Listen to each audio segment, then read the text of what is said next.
This conference will now be recorded. Yes. Okay, great. So, okay. So anyway, welcome everyone to our monthly community K-12 community of outreach telecon webinar conference call, whatever we call this. Hold on, I gotta not answer this call. Come on. All right, thank you. Sorry about that. I'm Jeff Leonard. I'm the chair of our community of interest, and Liza is our vice chair for strategic alliances. Next slide, please. I know Eddie's trying to do something. Oh, here we go. Thank you, Eddie. So anyway, welcome to everyone. So glad you can all be here, and super thrilled to have the Army Educational Outreach Program here, AEOP, with us. We have two folks from there who are going to present and tell us all about their organization. And then we're gonna, I don't know if I really have much on the leadership team updates. We're doing pretty well there, but we can always use more folks. Talk about that for a minute. And then the post-STEM programming reports, basically that's kind of an around the room.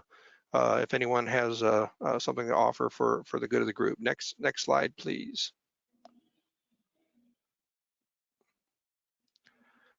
So thank you for coming. Thank you, Winnie and Kathryn from AEOP for being here today. Just a quick note on diversity and inclusion. I'd like to say as part of my opening remarks here, we have a diversity and inclusion working group that has done a study, and part of what we're after is figuring out where we stand right now with the diversity and inclusion.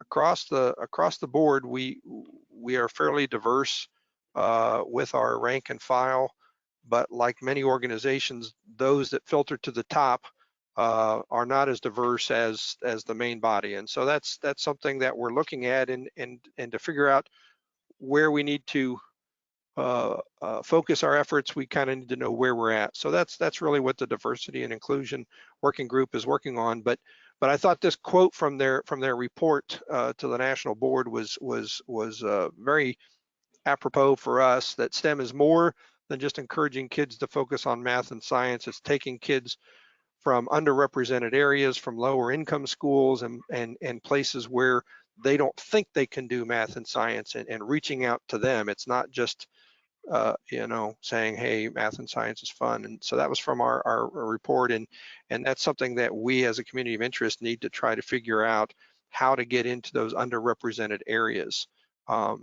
I know, for instance, our post is looking at giving a scholarship to a specific school system and asking them to do the award of the scholarship, so that we can find those underrepresented schools and making the donation. So anyway, as always, safety is a matter. I hope you're all doing well, wearing your masks, keeping your social distance, and staying healthy. But let's go on. Next slide, please.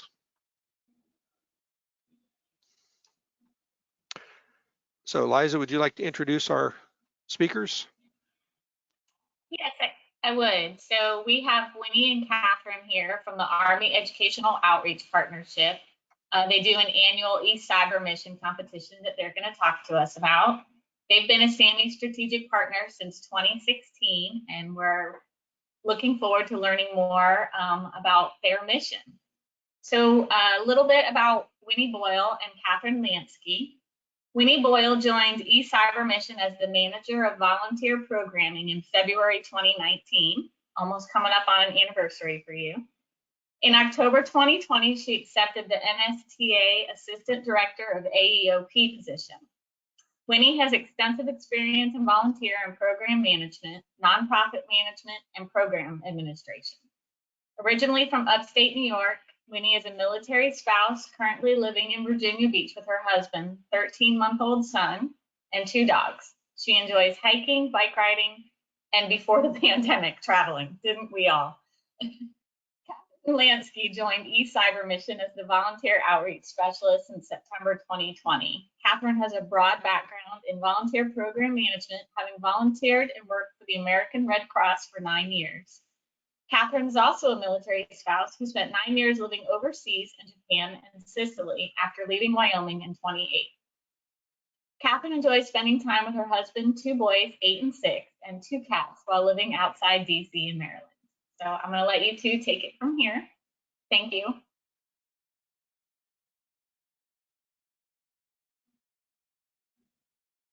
Great, thank you for that wonderful introduction. So I'm here today, Winnie and I are here today to talk to you specifically kind of about the eCYBERMISSION program and our volunteer opportunities, but also to give you a wide kind of just a background a little bit about AEOP. Next slide, please.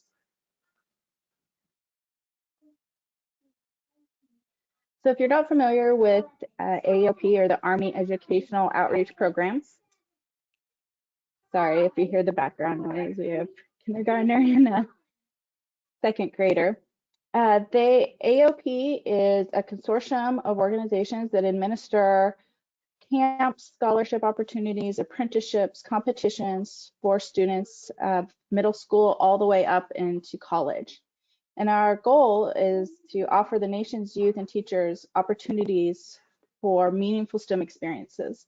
And our mission is to really engage, inspire, and develop those goals, because that's what our nation needs, and the Army's recognized that and created the AEOP. Next slide, please.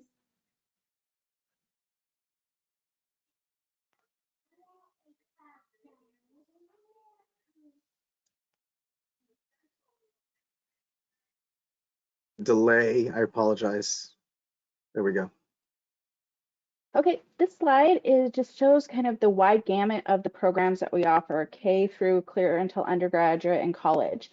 And I've highlighted the programs that our particular organization administers. So we do the Camp Invention, Gains in the Education of Math and Science, or GEMS, eCYBERMISSION, and the Junior Science and Humanities Symposium. But you can see we do STEM enrichment, summer camps, competition, anything kind of STEM related for all ages. Next slide, please.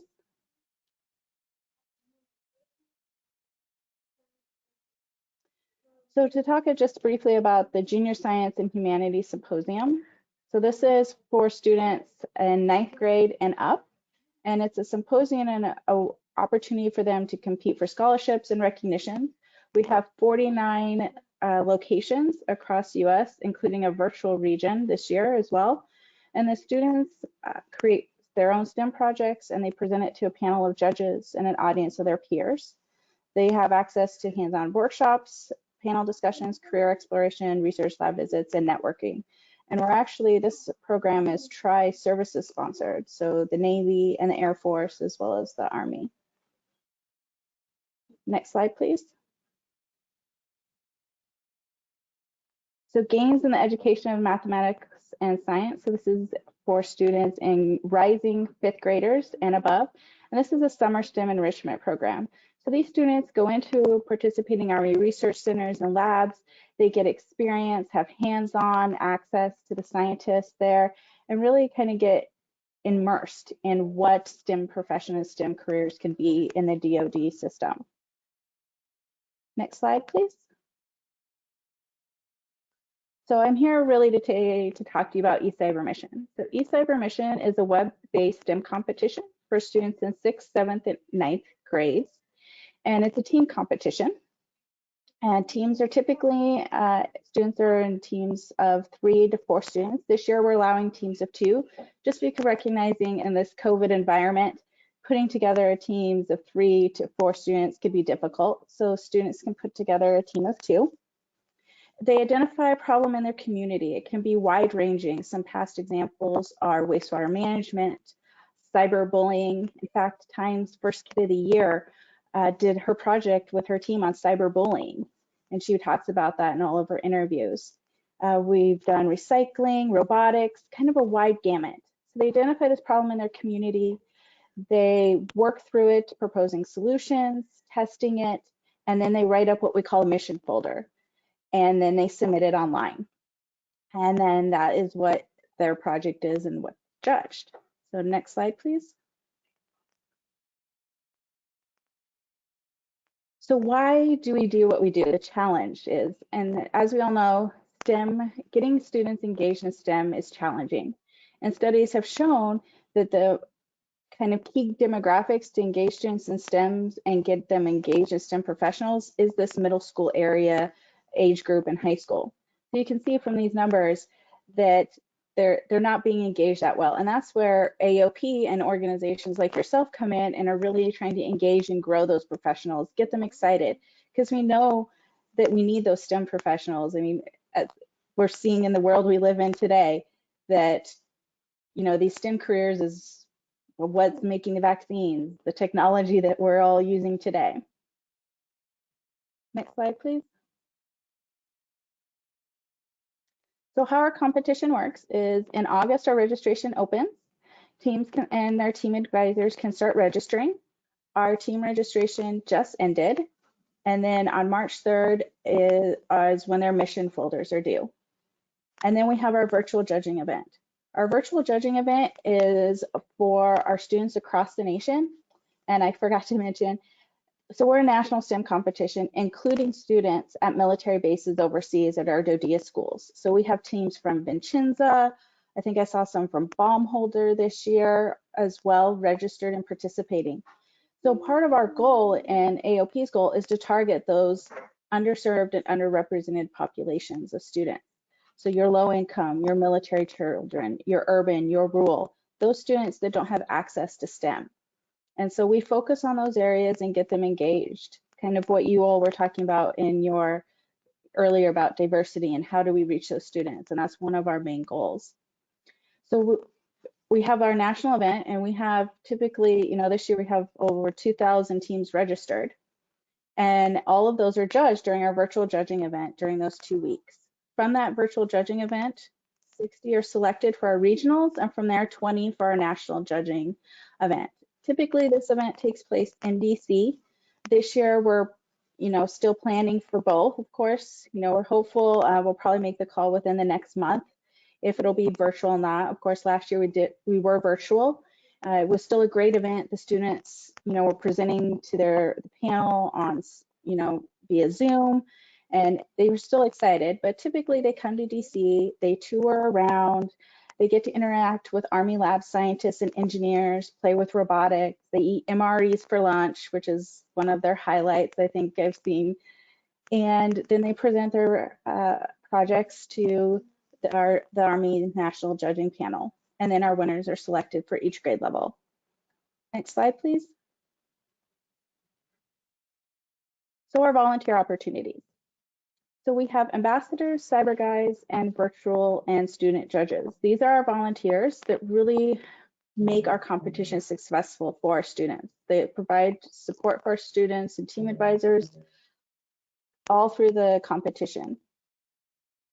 Next slide, please. So our main kind of volunteer opportunity that we have right now and that we're asking your help with as part of your membership organization is for virtual judges. So our virtual judges, if you remember that national judging event of those 2,000 folders, those are where we're looking for volunteers to judge because each folder is scored 3 times by judges. So we have 2,000 teams, 2,000 folders submitted. We need 6,000 comments and feedback back. So that's a lot. So we ask our judges to come in and they judge using scientific and engineering rubrics. We have training, very outlined on how the judging process works, and they provide the feedback to the students. It's 2 weeks between March 16th and 31st, and it's completely virtual. Once you're registered, you log in on our website, you download a mission folder, you score it, you send it back up. And what's great is you don't have to just say, oh, I'm going to volunteer March 17th from 10 to 11. You can volunteer and judge mission folders anytime during those 2 weeks. So if you have a free 30 minutes, you can judge one. If you have, you know, an hour later on that next day or 2 days later, you can download another mission folder and judge. And it typically takes about 20 to 30 minutes to judge a mission folder. It can take longer just because of how in-depth the project might be, because we've seen projects, you know, in a wide variety of, you know, I've heard of some that have like 14 pages with a bunch of attachments, and then some that are not. But we have students that come back every year because of the feedback that they get from our judges, essentially. So next slide, please.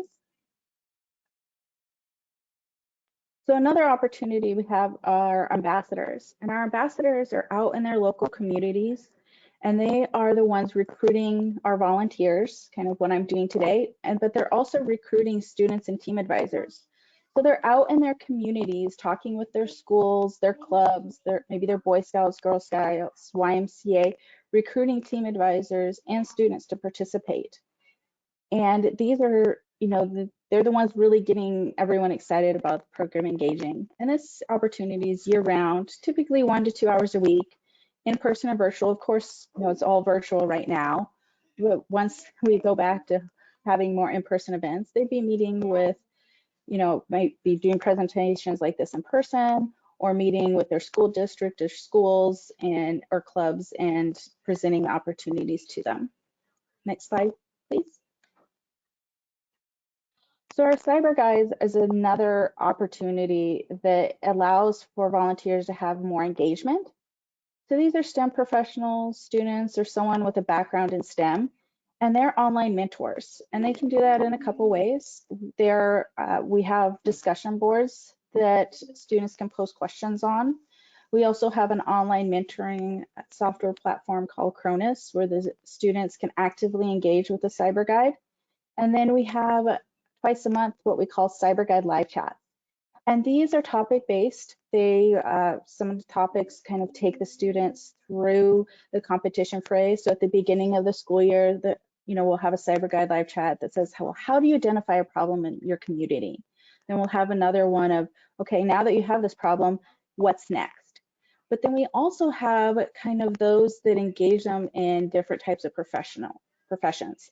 So we've had career-themed ones, like a day in the life of an Army lab scientist. We had one about engineers. We even had some NASA scientists and engineers on. And the students were excited to see and ask them questions. Well, how did you get started? What kind of classes should I be taking now and learning about in high school, even in college? How did you get your start? And this opportunity, it's typically between September and March, just during that competition phase. And you can, even though we're kind of reaching the end of that because the students are getting ready to submit their mission folders, there's still opportunity to engage with them now. And you can actually volunteer as a Cyber Guide and a virtual judge. So that, if you register for both right now, you could do the virtual judging and then you understand the mission folders. So then when it comes time to next year, you can really engage with the students and help them, as they're working through and writing up everything about their projects. Next slide, please. So kind of the benefits of volunteering with us. It's valuable. You're engaging with the students. You're giving back to, to students across the nation, and including military students that not overseas, that might not have access to the same STEM opportunities that they do here in the States. We're virtual. We've been virtual for years. We'll be virtual next year. So we're flexible that way. And we're versatile just because of our virtual nature. That judging of, that 2-week judging event is not a set time period. So it's flexible that way. Next slide, please. So key dates to remember is March 12th is our registration deadline. And it looks like for some reason our link didn't show up, but you just go to our website, www.eCYBERMISSION.com/register. We'll take you right to the registration page. But you can also call us, or you can email myself or volunteer program at eCYBERMISSION.com for more information. I'll fix it when it gets posted. I think it's showing up in white text. I apologize. Okay. Nope, that's okay. It seems like no matter how much you do, whenever you send presentations out, I know we had problems getting it to you. So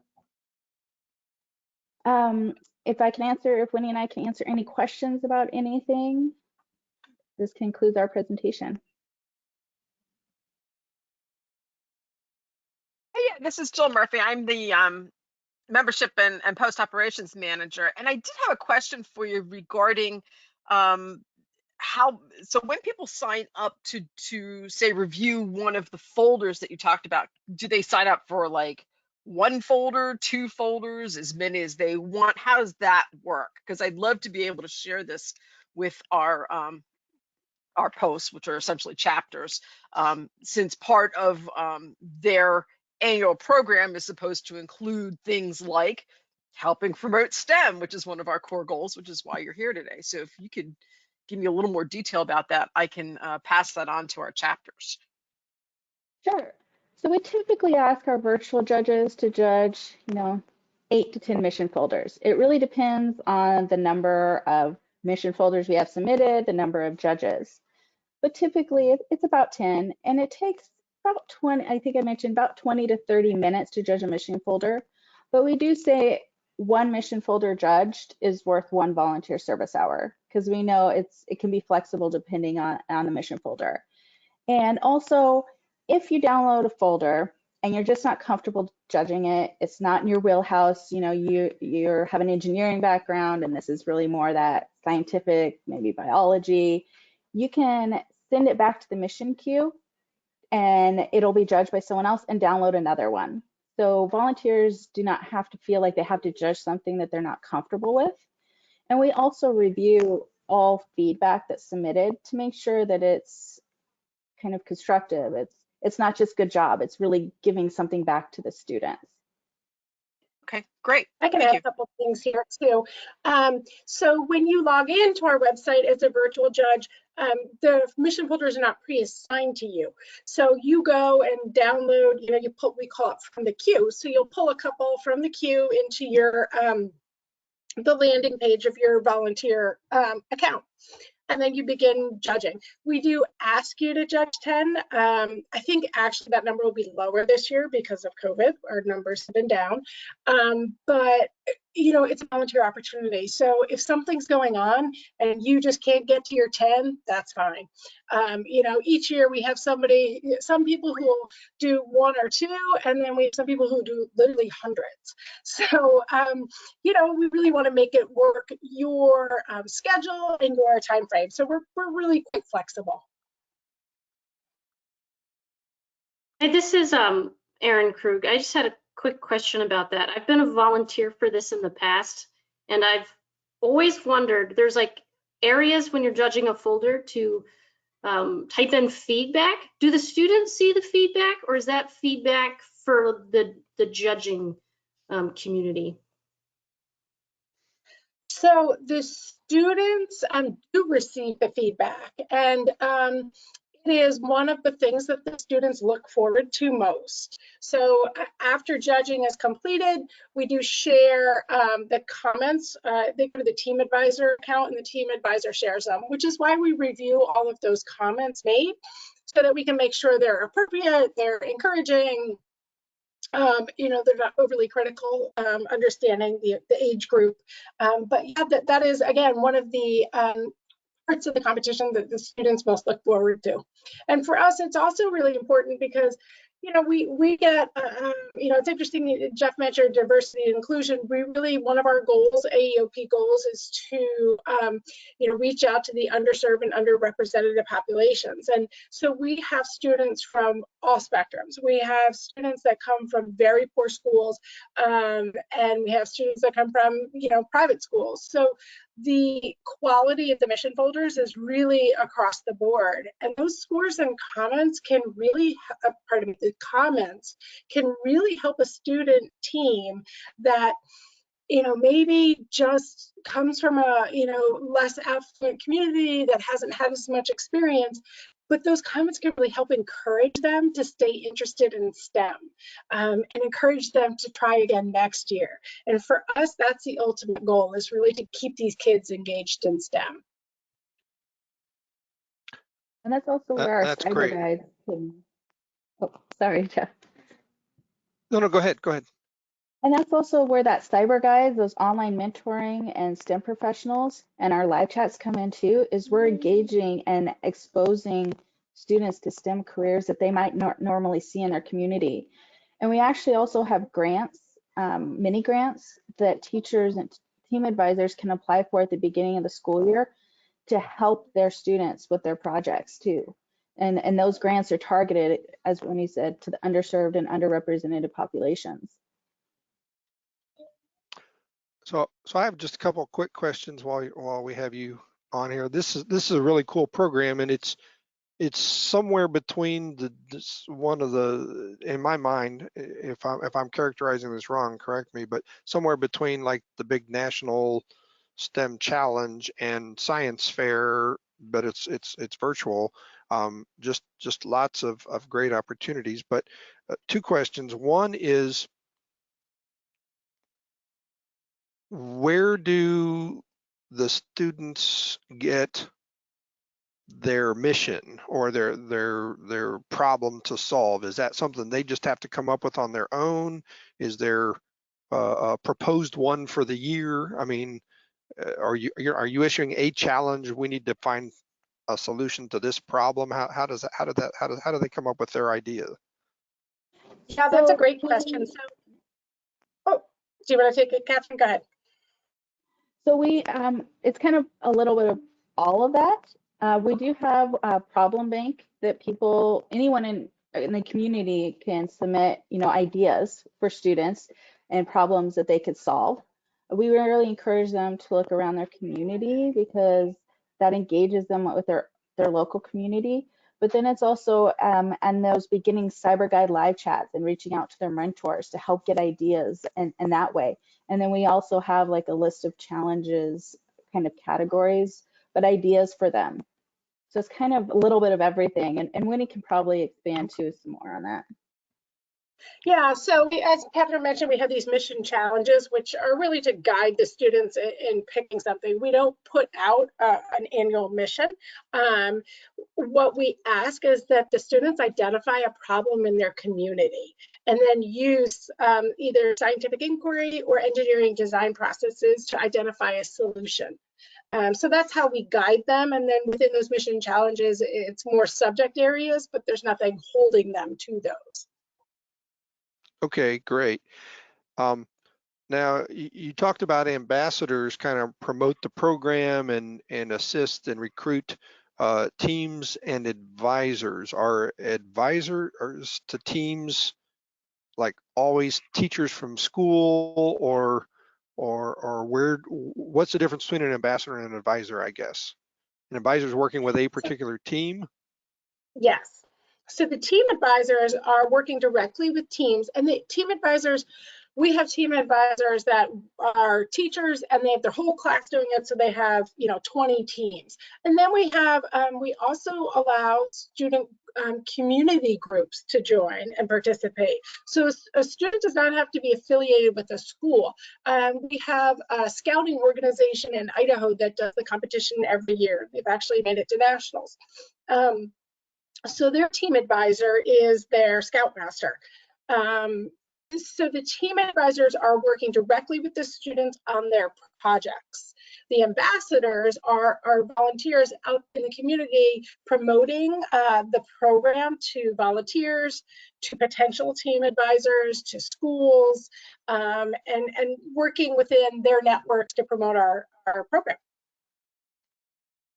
Great. And my last question here is, when we're doing things in person again, or when you did do things in person, like the national judging or regional judging, I don't know how to say this.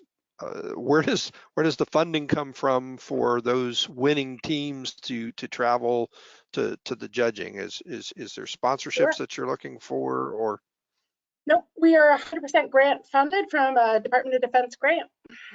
So that's where all of the money comes from. So they fund the entirety of our program and our competition. Wow, okay. Well, that'll be nice for the Post to hear, because so often every time they want to do something, it usually comes with a price tag. So that's actually a nice change. Yeah. Does anyone else have any questions for Kathryn or Winnie?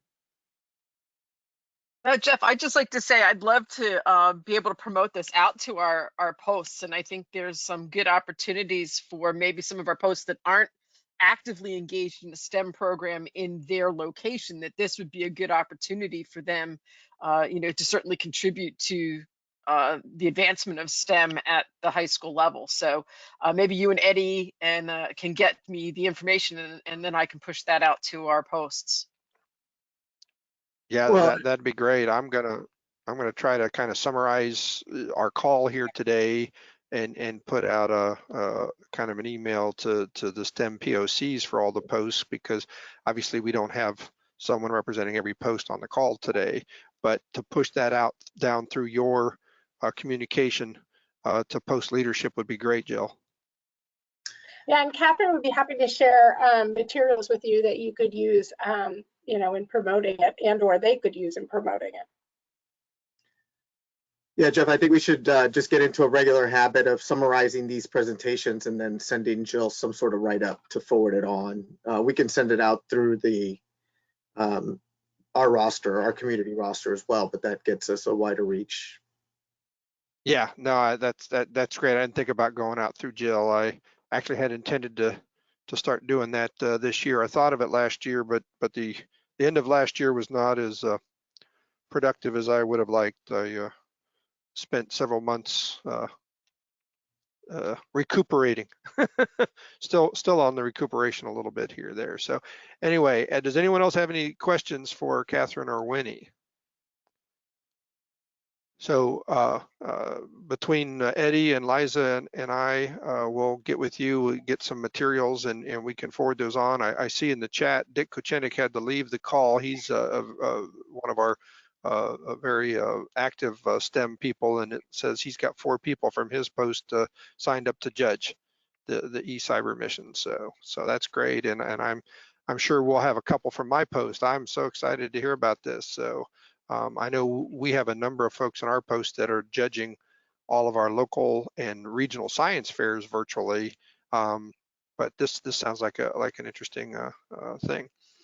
If no one else has any more questions, I'd like to thank Kathryn and Winnie for their wonderful presentation and what a really cool program. You're welcome to stay on the call and listen to the rest we're going to talk about, but certainly if you need to go, we understand, and Jill, who's you've heard on the call, is going to explain to the rest of our group about what we call our streamer program, and what we encourage the posts to do to meet the strategic goals of the overall organization and how our new program is being structured. So we're changing that starting this month, and Jill's going to explain that to us a little bit. So Thank you so much. I need to, I actually have another meeting, but I just wanted to say thank you. We really appreciate the opportunity to chat with you all. Thanks, y'all. Well, it was great. Thanks very much. So Jill Murphy, the Senior Manager for Membership and Post Relations. She kind of does it all now, and she's gonna talk to us a little bit about the new streamer program. So Jill, thank you for your being here. Yeah, absolutely. I don't know if Eddie can, there we go.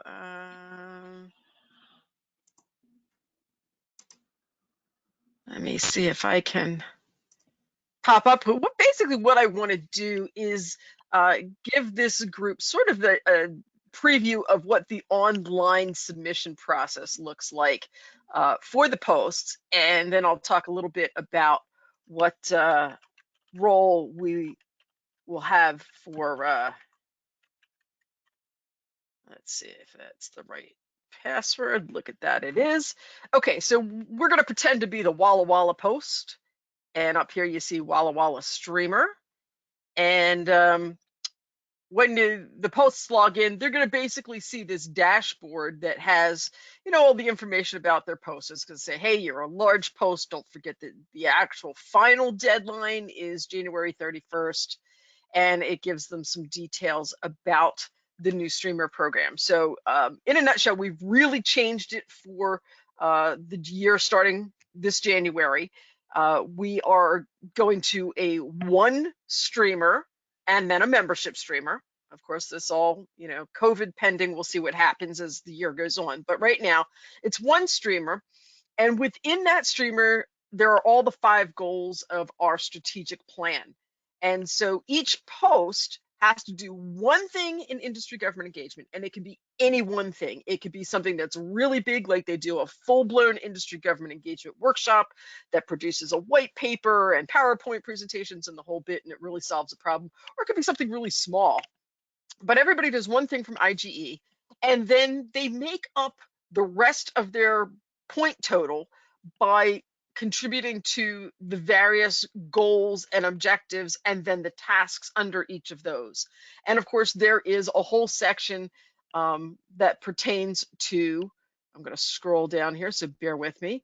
Certainly developing leaders for the profession. So there's probably some STEM stuff in there, obviously.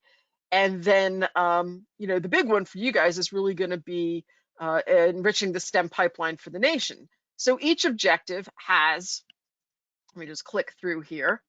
Okay, so the first thing they'll have to do is put their name and info in. Oh, I need to talk to Natasha. Apparently that didn't get fixed. Okay, let's go back here.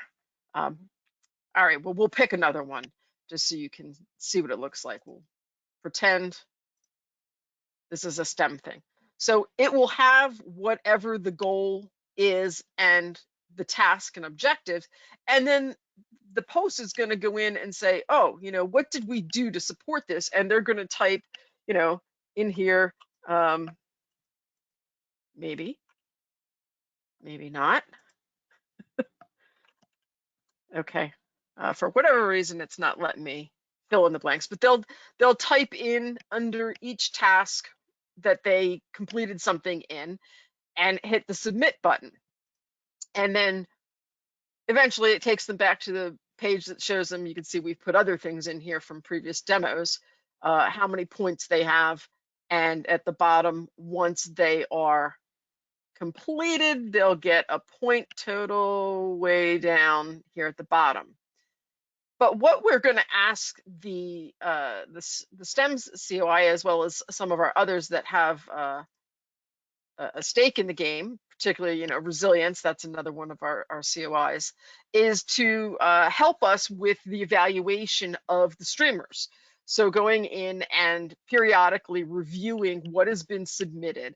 And we're going to develop some teams of people. So I'll be reaching out to Jeff and Eddie to help us track down a few folks who would be willing to review streamers' submissions from our posts periodically throughout the year. So in the past, it's always been everybody submits at the end of January, which is of course next week. So everybody's scrambling right now. And then we do this big review all at once. With the new program, we're asking our posts to go ahead and just do this as they accomplish these tasks throughout the year. So if somebody has a STEM program that they're running throughout the school year, you know, they might be done in May or June, put the write-up in, and then we'll be able to review that at that time instead of having to wait to do them all at the end of the year. So that's sort of it in a nutshell. But it's a pretty simple system. Like I said, they're going to just go in, they're going to click on whatever it is they did, put in their write-up. It doesn't require a lot of the documentation and the background things that posts have provided in the past. We wanted it to be a lot easier for posts to actually present programs to their members and or, you know, potential members. So any questions? Happy to answer them. Otherwise, that's kind of it. It's not so Jill, too difficult. Yeah. I wanted to kind of emphasize the fact that instead of a write-up that gets PDF'd and uploaded at the end of the year, this is an online system, and it is much preferred, whether it's STEM or whatever. You do an industry day, or you do a roundtable, business opportunities, or a small business workshop, that you go in and you upload it, or you enter the data right after that event. Now, and then, yeah, like here's one that we did in a demo. You could just see, you know, you could fill it on it. It's sort of like a Word document, and you could just copy and paste. And then we, as the STEM COI, are going to get some volunteers, another opportunity for folks who want to get a little bit more involved and can help with some of the judging of this, as well as if someone is particularly interested in helping to judge annual awards for STEM Post Excellence Awards or whatever. The STEM COI is going to try to help support those judging efforts. But what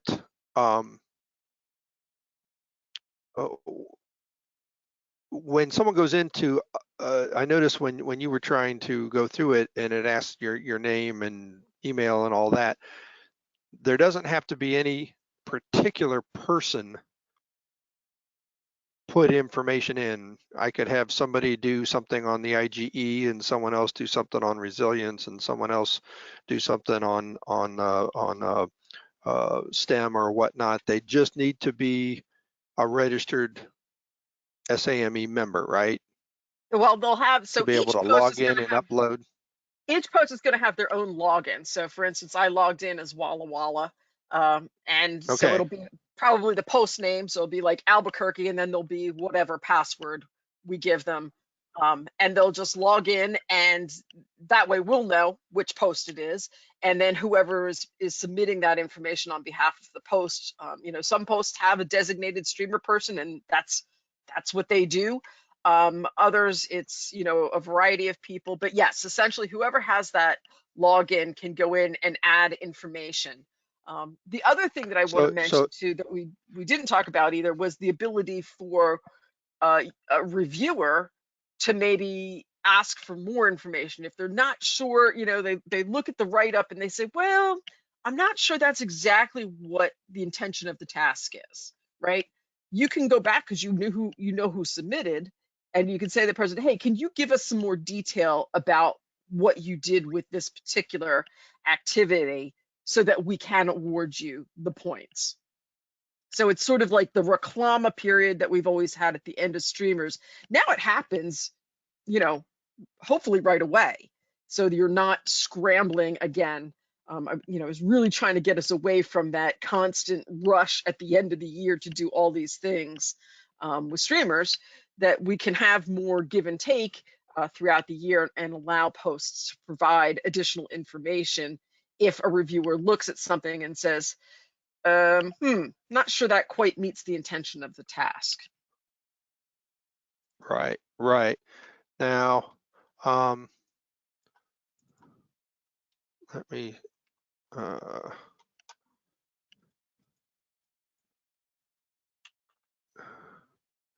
so, can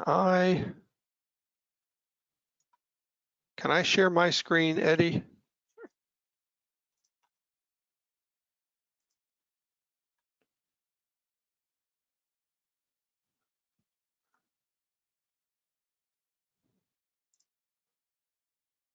All right, wait, that's not the one.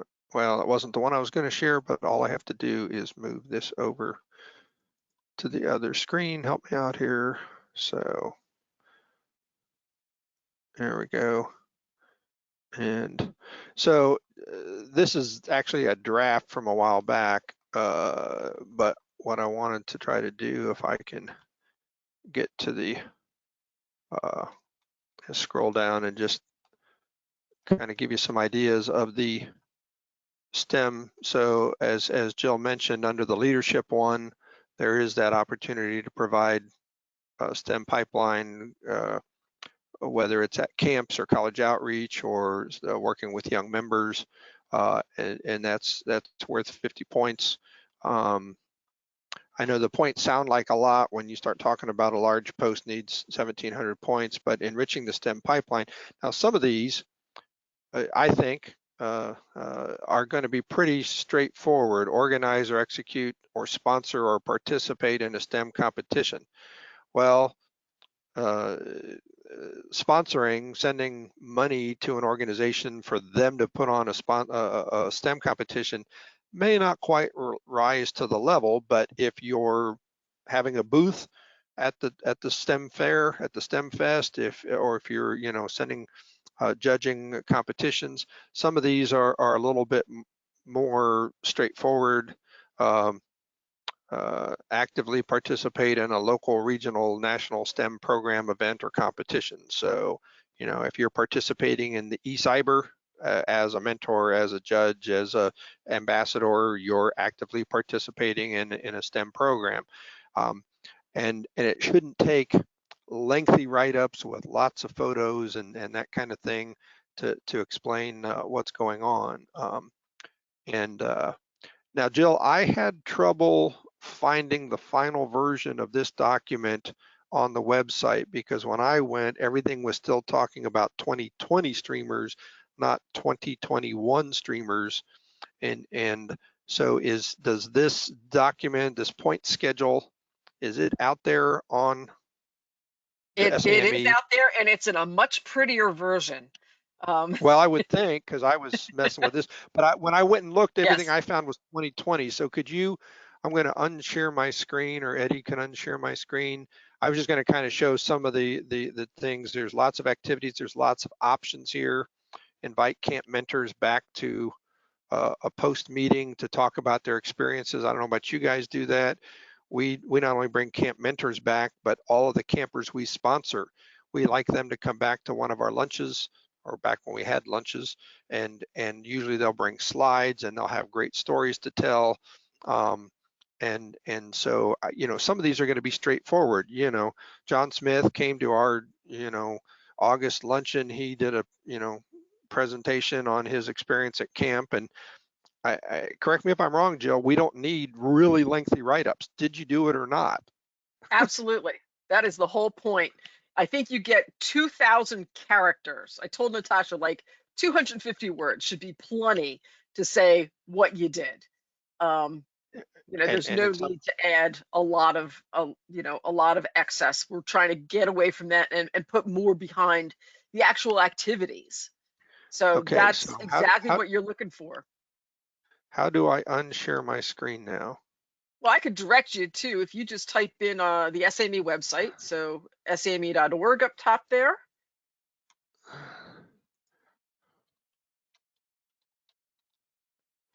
I can't type, so now you guys all see how dyslexic a typist I am.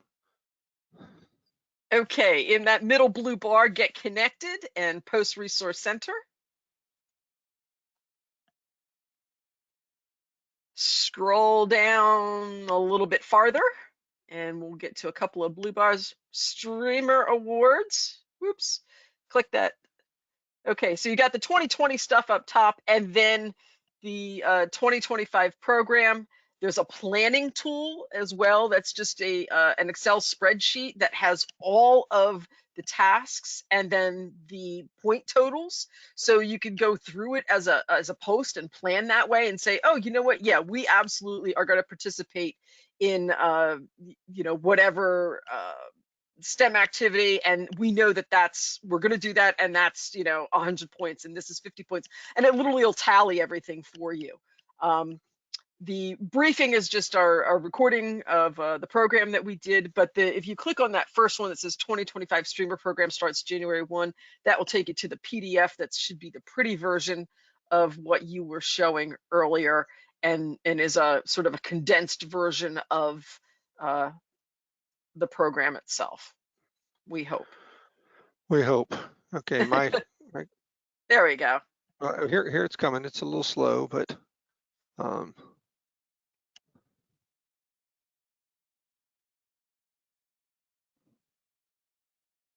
well,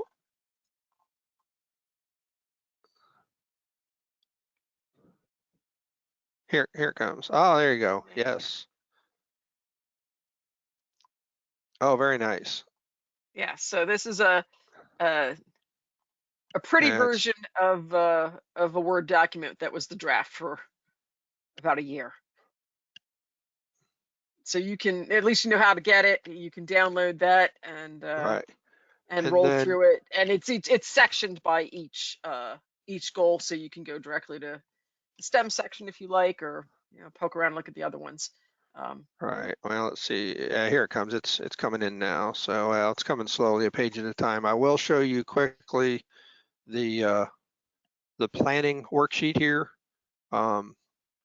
and you know, you can read what it is. This is the industry government agent, put in your points and total them up. There's a tab for each one: resilience, developing leaders. There's the STEM page, and then you can total them all up. So as a post, you can say, we know we're going to do an IGE, we know we're going to do an industry day, we know we're going to, and then as STEM people, you know, especially with a lot of this virtual stuff, I see the STEM area as a place for a post to pick up some, I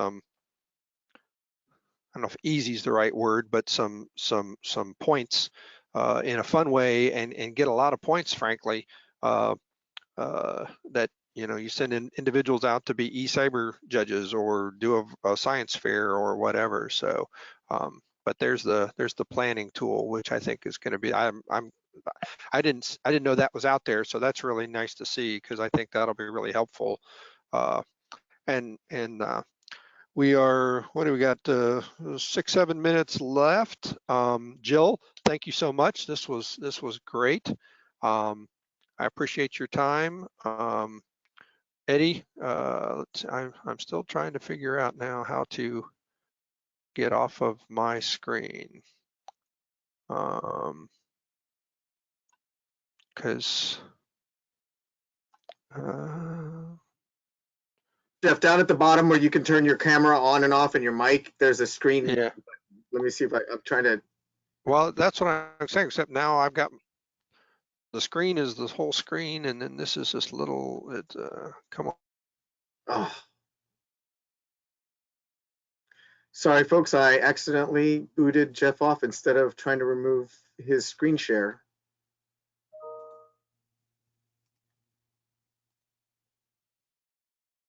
Hopefully he will come back on.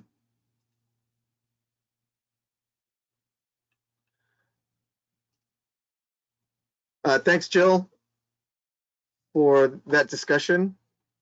Yep. Thanks, Eddie. I'm going to drop off and let you guys finish out. Okay. Everyone Thanks. have a great day. Okay, hopefully he'll join us back.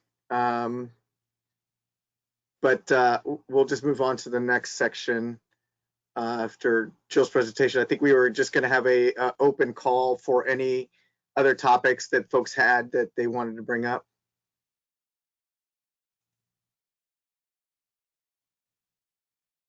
One of the things I wanted to mention back when Winnie was presenting is the National Science Teachers Association. Oh, here comes Jeff back. Sorry, Jeff. No, I clicked the wrong thing. My bad. Thanks for carrying on. Yeah, no problem. I was just mentioning to everybody that the National Science Teachers Association, which is the organization that Winnie bridges with AEOP, right before COVID, I had in our budget for us to have a booth at the national meeting and support Right. at least, you know, the chair's travel. So that's something that at some point we do want to engage more physically with some of these other organizations and present at their meetings. And that would have been a great one to have had a SAME booth, and then, you know, depending on who's in the area, have some of our community members cruise around the expo hall and see what other contacts we can meet. But NSTA is definitely on our radar as a go-to partner. So Right. That's great. So we only have a few minutes left here. I don't want to keep you past an hour. I think it's been a really great meeting. Jill, thanks for all that you did, and great to hear from AEOP. Does anyone out there have something for the good of the group?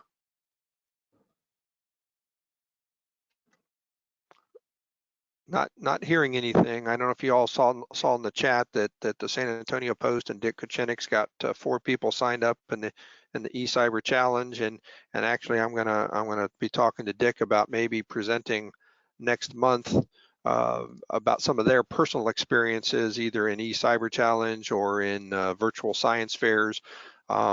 Everything is still being very much virtual this year, and so we're going to try to talk next month about how to do some more virtual STEM related activities, specifically science fair type things.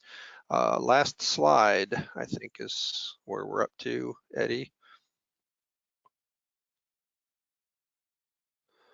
Oh, I see a message in the chat. Let me get my chat opened here. It's Patrick Silverman saying Dick is one of the best Yeah. things at the SA chapter. Yeah, Yeah. Dick and Josh, there's two big supporters there. So if you have any ideas for STEM Corner articles for TME, or if you have something we've had Kiewit present, we're going to maybe try to have Dick present next month. If you've got a topic you think would be of interest to the greater community of interest, please let me know. Contact me or Eddie, and we're always looking to get more ideas from folks. If you don't want a very specific job, but you're interested in just helping focus where this community of interest goes, or you have some ideas, or you just want to hear what we're thinking, you're also welcome to sit in on our leadership team calls. We have those about once a month. To kind of focus what we're doing each month to month. And so again, please email me or Eddie, and we'd be happy to add you to the call. No obligation, no specific duties to be assigned, but if you're interested in that. With that, does anyone else have anything else for the good of the group?